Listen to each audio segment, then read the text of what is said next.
Have you ever felt that you as a woman may not appear to measure up when you see incredible women in strong roles? You may be surprised when hearing from women in these positions and how we all share many of the same challenges. Thank you for joining us for the SheEO Lead-In podcast with Rebecca Jones as we share the journeys of women. Hello, I'm Rebecca Jones, your host of SheEO Lead-In. We are on an exploration together to discover more about the personal journeys of incredible women in both career and life. We all have paths to share that sometimes take incredible turns, deep resilience, and courage to navigate. My hopes are that the challenges shared here encourage women to take leaps of faith and growth when a journey feels too difficult or unachievable. There is great strength deep within each one of us. These stories are meant to share the ways strong women have taken their dreams to strive and thrive to new heights, despite their sometimes rocky paths, and found a way to lead in. My name is Kristen Fogle. I'm the Executive Director of San Diego Writers, Inc., but more importantly today, I'm sitting in for Rebecca Jones on the SheEO podcast. My guest here today is Nancy Rohland Heinrich. And Nancy, I'm glad to have you. Glad to be here. Yeah. So we were just talking about off air, if you will, your impressive title and how it's changed because you've been with your institution for a long time. So can you tell us who you are with and what your current title is there? Absolutely. I probably have been with National University for 44 years. Amazing. And my current title is Executive Vice President of Communications and Community Engagement. Great. And so how long have you been in that role? With this title for a little over a year, but with these areas of responsibility for about 4 years. Okay, great. So talk to me about that. Did you set out in your career to work at the same institution for a long time? Did you think that you would dip around? What did you kind of think at the beginning of your career? Well, after I went to college in Minnesota, I moved to California. And shortly after I moved here, had the opportunity to meet the founder of National University. Okay. And I did not anticipate that I would be with the same organization for this long. But being at the time, it was somewhat of a startup, brand new university. It gave me an opportunity to help build the organization and have many roles over the years. And my initial role, which was a counselor, was very aligned with my undergraduate education. Okay. And so tell me a little bit about your undergraduate education and any other education you had going from there. Okay. I went to undergraduate school at St. Cloud State University in Minnesota, and I was a double major in social work and sociology with actually a minor in gerontology. And my interest was helping people, working with people, serving in counseling role. And that's what I did before I moved to California.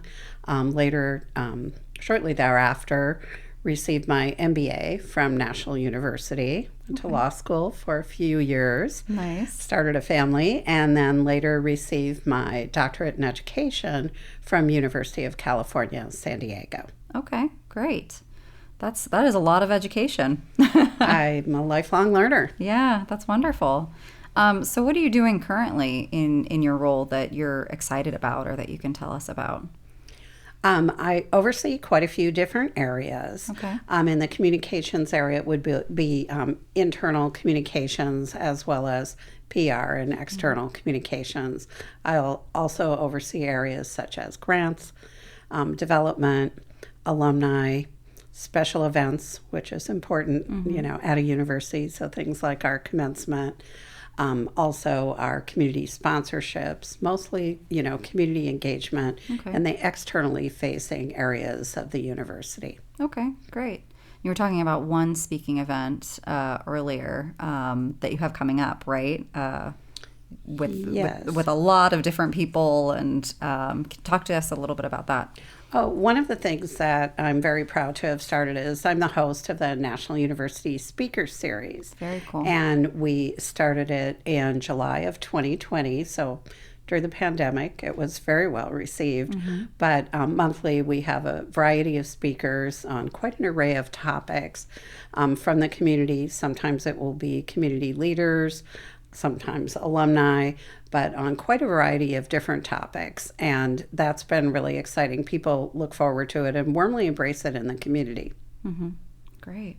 Excellent. I was also reading about an oral history project that you had going on at National University too. Yes, we had our 50th anniversary. We're 52 this month, but 2 years ago. Okay. And as a part of that, we did an oral history project, and we had more than 12,000 graduates participate in the oral history project. So we have a digital edition as well as we have a coffee table edition. And it was just fascinating to have reached back to graduates over 5 decades and have them tell their stories and how their higher education experience not only changed their own lives and their opportunities, but also just made higher education more accessible for the next generation as well. Excellent. So, kind of take me back a little bit. I'm going to pivot a little bit here, but talk to me about some of your kind of early role models or types of people that have kind of guided you along the way. There definitely would be various groups, and certainly a lot of strong women in my early formative years. So my mother, my grandmother, teachers that I really admired, faculty, and very influential faculty in my undergraduate program. And some of, what I look to, it was definitely a different generation. So there weren't as many female role models that could balance working full-time, having a career, being active in the community. So, those people who influenced me the most were kind of those who were, extremely dedicated, committed to not only themselves, their families, but the community and then the organizations they worked with. Yeah. And so you had mentioned earlier you started a family and all of that. So I asked this on the other interviews too, because I have a 5-year-old. How, it always seems like such a ridiculous question, but how do you balance? Like what kind of works for you? What have you seen from those women that you kind of aspired to be? Well, different phases as far as balancing it all. But definitely, early in my career, I graduated from college at 20 and moved out to California a little over a year later, but started a family at 25. Wow. And so I was married and then had 2 children and then later became a single mom. So balancing it all, I relied very heavily on people in the community. We helped each other. And, that makes a big difference as far as great connections in the workplace, in your neighborhood, in the organizations that you belong in. But what I will say is raising 2 children is a lot easier than my mother, who raised 6 and still seemed to be able to do it all. And I think that over the years, were there events in their lives that I missed at times? Yes, there was, because I always worked full time. However, my kids turned out great, good students, very active, and I think, almost overcompensate. But I'm sort of a 24/7 person. I, am very busy on the weekends and the evenings, and my kids had the same type of values and busyness in their lives. And, it seemed to work. I think that, I don't do as well with idle time. So I enjoy kind of the challenge of that and have continued to do so. But, once your family, when your kids become adults, it's a little different situation. You also have to have very patient family members that understand that you're going to have competing interests at times. Right, right.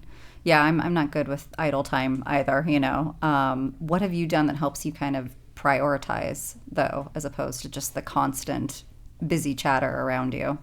I think you kind of compartmentalize the different aspects of your life. That, these are things I need to do at home. These are things that I need to do with my family.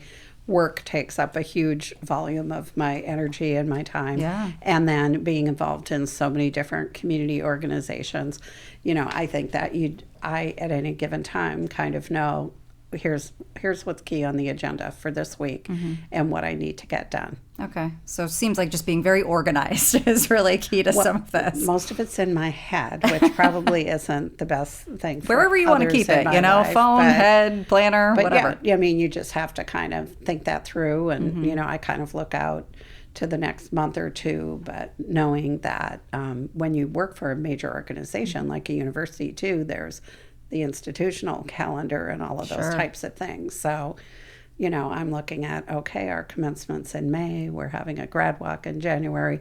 You're looking at all those events up through the end of the fiscal year and what needs to be done. Yeah, absolutely. You spoke a little bit about all the other boards and communities that you're involved in. Can you talk about a few that you're kind of working with now and passionate about? Yeah, happy to do so. Working in the community has been important to me since I was a child, and I kind of developed those values from my family. As a family, we volunteered, we were active, so I kind of have carried those with me. And currently, I serve on a lot of boards, and I hate to say there's a favorite, but I'll just but you may mention one, yeah. I love working with Sports San Diego. They oversee the Rady's Children's Invitational as well as the Holiday Bowl and a lot of other major sporting activities. Junior Achievement is one that's very aligned with education and the community and the work sector, so really having an opportunity to impact youth.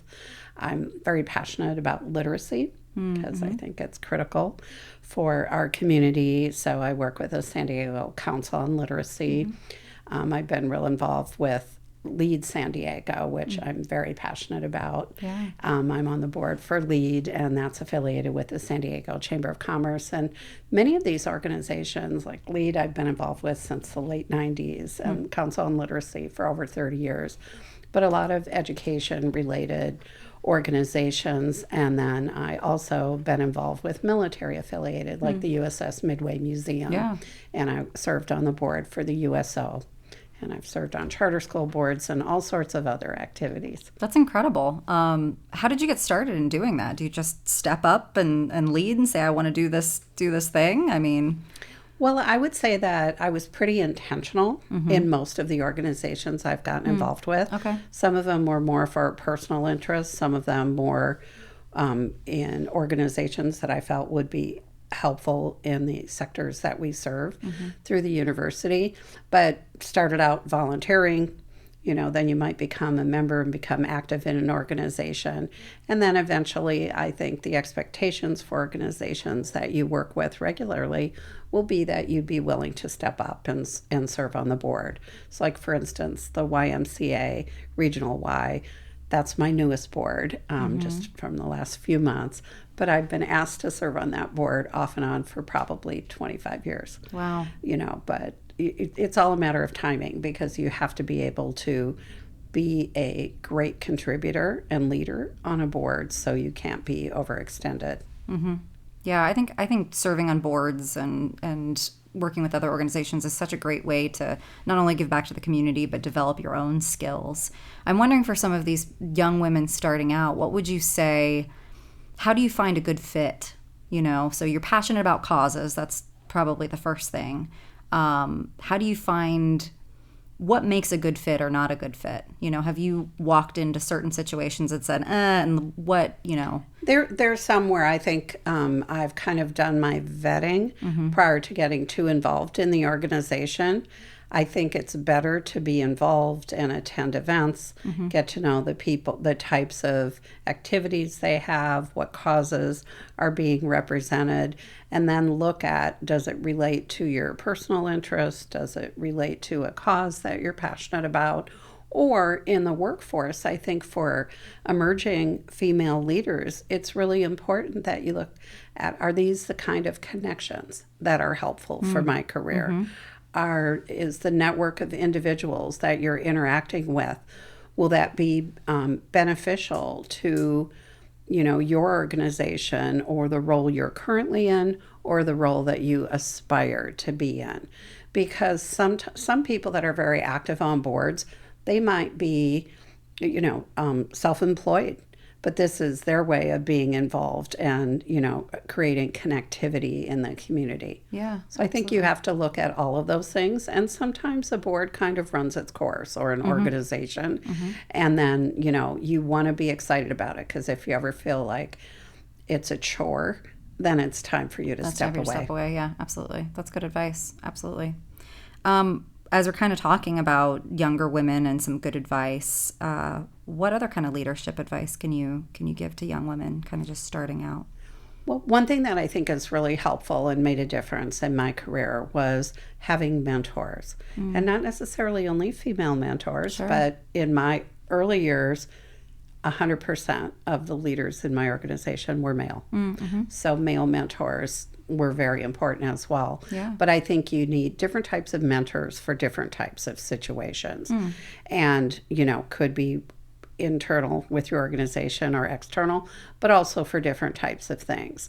And I think also serving as a mentor is really critical. So as you become in a mid-level position, you could be just a tremendous resource in shaping the life of a younger aspiring leader in your organization or externally. So I really love how a lot of the organizations now, like Lead San Diego, they have the advanced program for women. And it's been a very successful program. But one of the benefits of being affiliated with that program is you have a mentor that's a successful community leader who's assigned to each individual.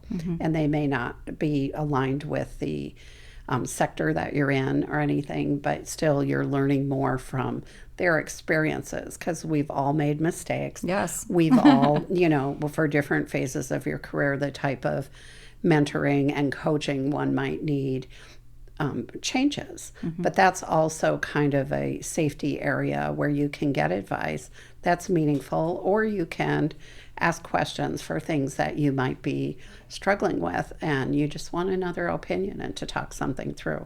Yeah, I actually wrote down Lead San Diego when we were talking about it earlier, because it's one of those organizations that keeps coming up and coming up and coming. I'm like, okay, fine, I'll look into them. They seem so amazing. So they seem like a good one. Yeah, I graduated from the Impact class in 2000 and the Influence class in 2017, and have served on the board the last several years. Very cool. But they really provide some great programs for the female segment. The Impact program are, for kind of mid-level leaders to really understand the community better in all the different sectors. And then the program that they've had the last several years that has just had an amazing impact is the Influence program, which is like for C-level leaders. Okay. But if you have someone who's been promoted, or you have someone who's moved from another part of the country, in 2.5 days they're going to meet all of the key people from the key sectors in the community. So it's pretty amazing. Okay, yeah, they seem like we all should be checking them out, so good to know. I was looking at a few things also on your questionnaire about other lessons, and you were talking about leveraging your strengths. Can you speak a little bit to that? Happy to speak to that. So, we maybe have a great education, you may have wonderful experience, but, there are certain areas that people are stronger in than others, and you can strengthen those through professional development and other ways of growing. But also there's your natural innate abilities that come forth. And I think that, if, I am definitely have strong interpersonal skills, and communication skills are important to me, and strong in networking. So I look at how can that fit in whatever role I'm in, even though you're changing, multiple roles. If you have an area that you're not as strong in, I really believe that it's important that we invest the time and effort in strengthening those areas. But as you're looking to take on new roles and responsibility or advance in your career, I think you have to look at where is that a good fit. And if you've got 80% of the experience, in your career and strengths that you feel will serve you well in that role, you can work on that other 20%. But nowadays, everybody needs to grow and continue to be I mentioned earlier, like a lifelong learner, I think it's really important that you invest in yourself and some of those areas that don't come as naturally. Mm-hmm. I have to work hard on like technology. That is not my math. I'm still trying to work on. Math was my favorite subject. Oh, so. Nice. Good for you. Not me. Wah. Yeah, that's great advice too. I wonder if you could talk about also, I just saw the buzzword in here somewhere about authenticity, and I think that that's so important. I often get interns that come in, and I feel like there's still this thought that you need to be this rote worker bee type that is kind of devoid of a personality, or just you just have to be a certain way. And so I always try to encourage the interns to bring their authentic experience and self. And, I just wonder kind of your thoughts on that. I think being an authentic leader is very important.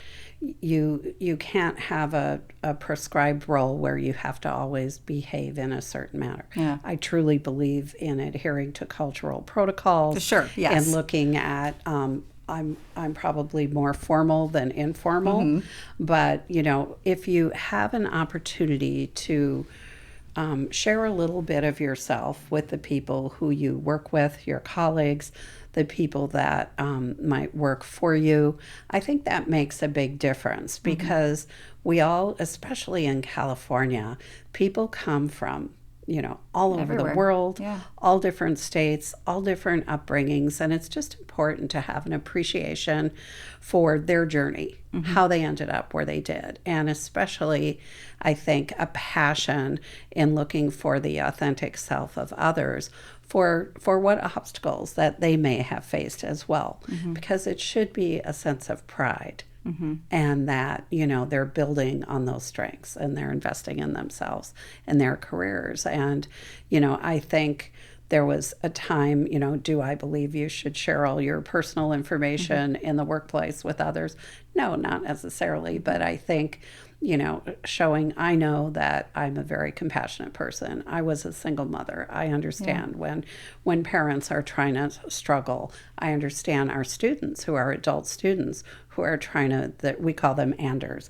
So they might be military and, a parent and a community member and working full time. But we all have a lot of roles we're balancing. And I think that there's a sense of authenticity that works in really forming stronger leadership groups and stronger culture in any organization. And that's what I see in the community as well.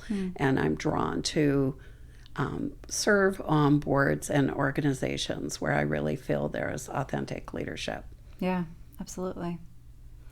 So as we're talking about kind of young people and things like that, I'll ask your opinion on this. So I was having a discussion with my niece the other day, and she's 15, and she wants to go into business. So I asked her, what do you want to major in? It says business, want to go do MBA, all of that. And so I was kind of talking to her about, my path is in writing and education, and I'm a business person, but, was an MBA a good choice for you if someone is interested in business? Do you, what do you kind of think about that, going the business field or going with a specific field, or talk to me a little bit about that. I am not someone who's taken that traditional path with staying in the same academic area. My strength was actually math and science, but I did not want to be a teacher. At the time, I didn't want an undergraduate degree in business. I didn't want to be a nurse, didn't like blood. So therefore, I knew that I really was passionate about people. So that's how I ended up more in the arts and sciences. Yeah. So switching to an MBA was a big shift.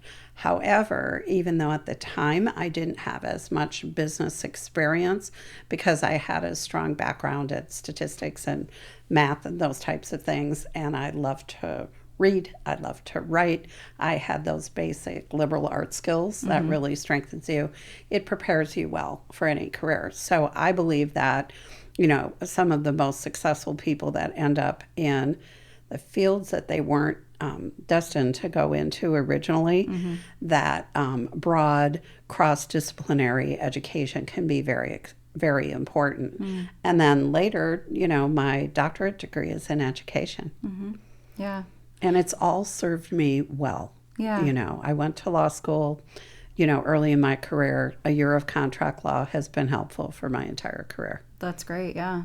So it sounds like you had some intentionality when you were setting out, but you allowed for some of this wiggle room, per se. I did, and I think it's important. I've had some nieces and nephews that have asked for advice and things. You know, I have one niece who changed her major multiple times, graduated, and then went back for a second degree because she changed her mind again. Yeah. So I think that's the purpose of general education and undergraduate, is to develop that solid foundation in different areas and then look at, you know, what will serve you well for advancing in your career.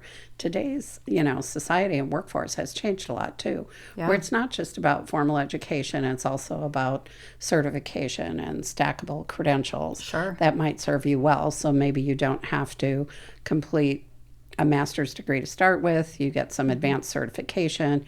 It gets you an opportunity to move up within your field, and then later you stack those academic credits together to look at furthering your degree. But there's a lot of people that kind of change fields. Yeah. While we're kind of talking about the educational aspect, what kind of sets National University apart? I have some working knowledge of it, but, you know, what sort of programs or people are kind of drawn to you as opposed to another university? That's pretty easy to answer. What I will say is today, I think that we are fulfilling the vision and mission of what our founder set out to do. Dr. David Chagos, who was a retired Navy captain, founded the university.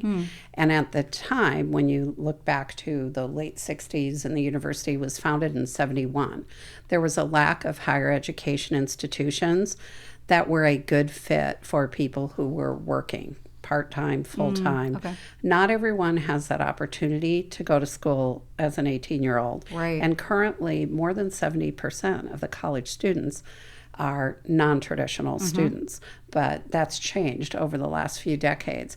So serving working adults, serving military, the founding president was very passionate about the need for universities to be more conducive to adult learners. And in that group, the working adults would also include active duty military veterans, because, you know, just providing opportunities where people could continually build on their educational credentials so they would be able to fulfill their educational goals, which could help direct greater success in different fields. The university has grown a lot. Yeah. When I started, it was pretty small. Now we have more than 40,000 students. I think there was just over 1,000 alum when I started, and now there's 200,000 with National University and 230,000 with our other universities as well, with 193 programs. I think the biggest difference I've seen is, you know, just the growth at the graduate and doctoral level. We have over 25 doctoral programs now. So you see people going to school at different phases in their lives. So they may go to school in their 20s, 30s, 40s, and at our graduation class, we'll have people as young as 19 or 20 years old that are graduating, some people that are in their 70s that are graduating. So it's quite the span. And that's what I think makes a difference, is really providing the wraparound services.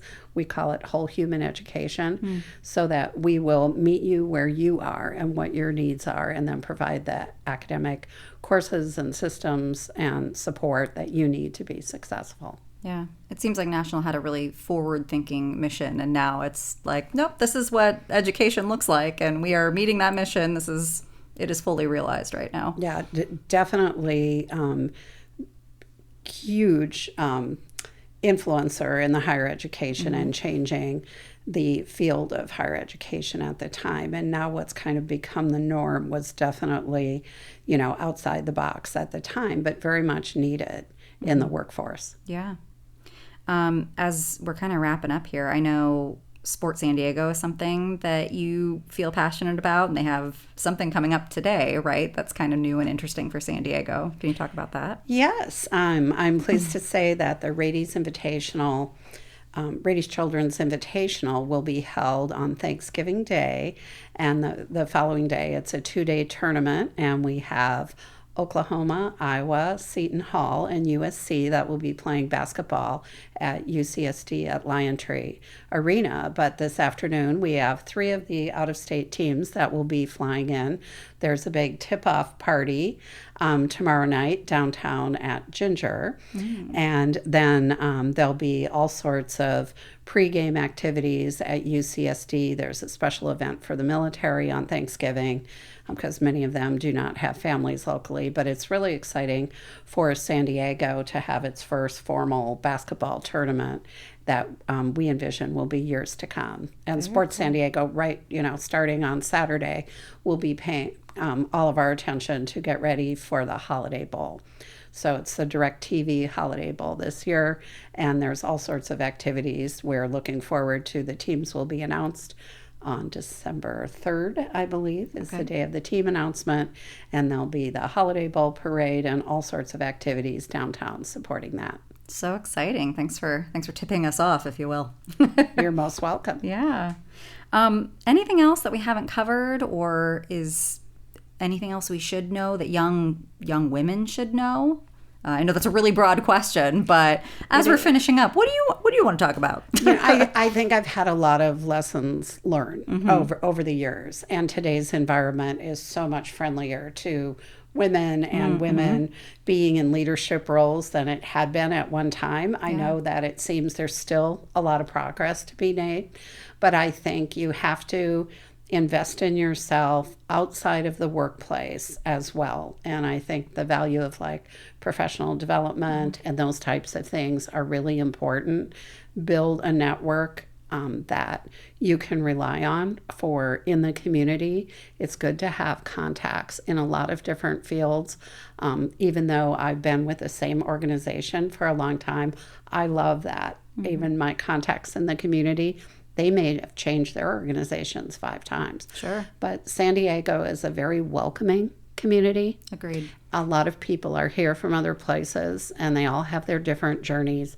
Learn from them, share with them, and, give back to your community, to your coworkers and your organization, and that will pay off forever. I get really excited about going to work every day, and I don't think there's been a day that I haven't been in my career. So when you're with an organization that's really making a meaningful impact in the community and the difference in people's lives, it's very rewarding. And so I think it's important to be in a role where you find a lot of passion. And with an organization, as a nonprofit organization, it really is important, and it just creates a lot of worthiness in your career.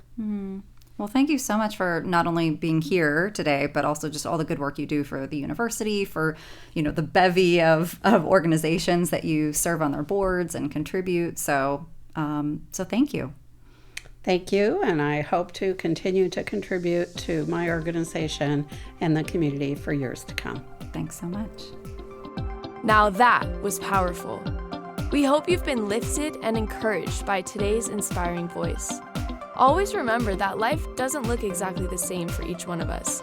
Never stop dreaming, striving, and thriving.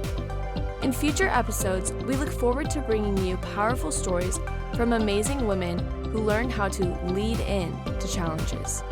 Thank you for listening and being part of our community with SheEO host Rebecca Jones.